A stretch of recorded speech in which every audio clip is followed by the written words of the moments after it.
La reine d'Égypte. Cléopâtre est née en 69 avenue. Elle était la dernière dirigeante active du royaume ptolémaïque d'Égypte. En tant que membre de la dynastie ptolémaïque, il était un descendant de Ptolémée Soter, général gréco-macédonien et compagnon d'Alexandre le Grand.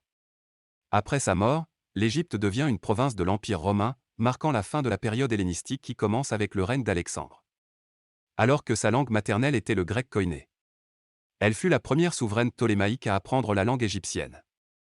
Lorsque Ptolémée XII mourut le 22 mars 1951 avenue Jésus-Christ, lorsque Cléopâtre, dans son premier acte de reine, entreprit un voyage à Hermontie, près de Thèbes, pour y installer un nouveau taureau sacré de Buki, vénéré comme l'intermédiaire du dieu Montou dans l'Égypte ancienne religion.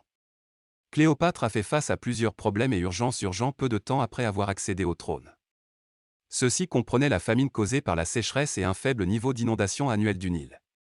Et le comportement illégal incité par les Gabiniens, les soldats romains désormais au chômage et assimilés que Gabinius a laissés en garnison en Égypte. Il a également hérité des dettes de son père, qui devait également 17,5 millions de drachmes à la République romaine. Dans l'an 50 à Marcus Calpurnius Bibulus, proconsul de Syrie, envoya ses deux fils aînés en Égypte, probablement pour négocier avec les Gabiniens et les recruter comme soldats dans la défense désespérée de la Syrie contre les Parthes.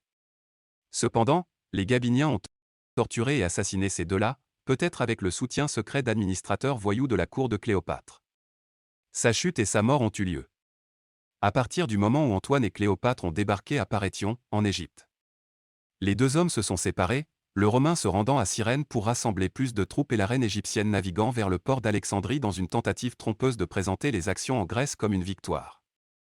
On ne sait pas non plus si, à cette époque, il a effectivement exécuté Artavaste II et envoyé sa tête à son rival, Artavaste dit de Média Atropatène, dans le but d'établir une alliance avec lui. Lucius Pinarius, gouverneur nommé de Marc-Antoine de Cyrène, a appris qu'Octavian avait remporté la bataille d'Actium avant que les messagers de son commandant n'atteignent sa cour.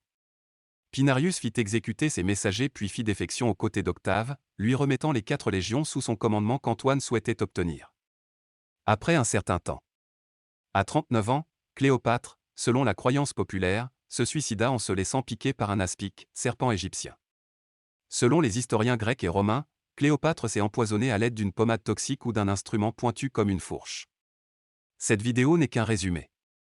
Et bien sûr beaucoup de choses ont été laissées de côté. N'oubliez pas d'aimer et de partager la vidéo, abonnez-vous à notre chaîne et à la prochaine.